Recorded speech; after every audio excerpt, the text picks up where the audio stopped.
തോബിത്തിൻ്റെ പുസ്തകത്തിൽ നിന്നുള്ള വായന. അധ്യായം 7. തോബിയാസിൻ്റെ വിവാഹം. അവർ എഗ്ബഥാനായിൽ റഗുവേലിൻ്റെ ഭവനത്തിലെത്തി. സാറ അവരെ കണ്ട് അഭിവാദനം ചെയ്തു. അവർ പ്രത്യഭിവാദനം ചെയ്തു.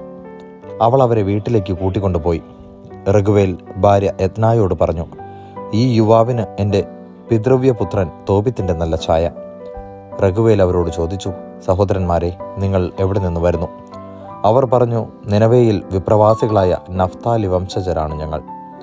ഉടനെ അവർ ആരാഞ്ഞു, ഞങ്ങളുടെ സഹോദരൻ തോബിത്തിനെ നിങ്ങൾ അറിയുമോ? അറിയുമെന്ന് അവർ പറഞ്ഞു. അവൻ ചോദിച്ചു, അവന് സുഖമല്ലേ? അവർ പറഞ്ഞു, അവൻ സുഖമായിരിക്കുന്നു. തോബിയാസ് തുടർന്നു, അവൻ എൻ്റെ പിതാവാണ്. റഗുവേൽ ചാടി എഴുന്നേറ്റ് അവനെ ആലിംഗനം ചെയ്ത് സന്തോഷ ആശ്രുക്കൾ പൊഴിച്ചു. ഉത്തമനും കുലീനനുമായ തോബിത്തിൻ്റെ പുത്രൻ എന്നു പറഞ്ഞ് റഗുവേൽ തോബിയാസിനെ അനുഗ്രഹിച്ചു. തോബിത്തിന് കാഴ്ച നഷ്ടപ്പെട്ടിരിക്കുന്നു എന്ന് കേട്ട് അവൻ ഹൃദയം നൊന്തു കരഞ്ഞു. ഭാര്യ എത്നായും പുത്രി സാറായും ഒപ്പം കരഞ്ഞു. അവർ അതീവ സ്നേഹത്തോടെ അവരെ സ്വീകരിച്ചു. ആട്ടിൻ പറ്റത്തിൽ നിന്ന് ഒരു മുട്ടാടിനെ കൊന്ന് വിഭവസമൃദ്ധമായ ഭക്ഷണമുണ്ടാക്കി അവരെ സത്കരിച്ചു.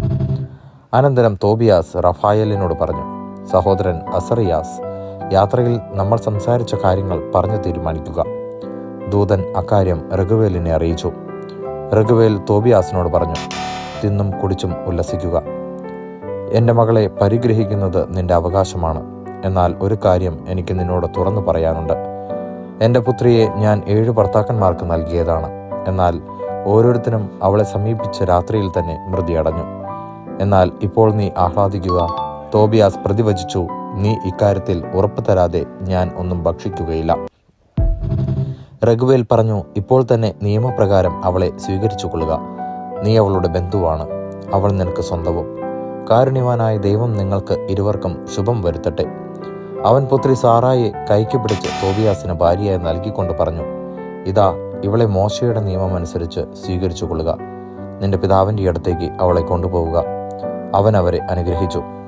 അവൻ ഭാര്യ എത്നായെ വിളിച്ച് ഒരു ചുരുൾ എടുത്ത് അതിൽ വിവാഹ വാഗ്ദാനം എഴുതി.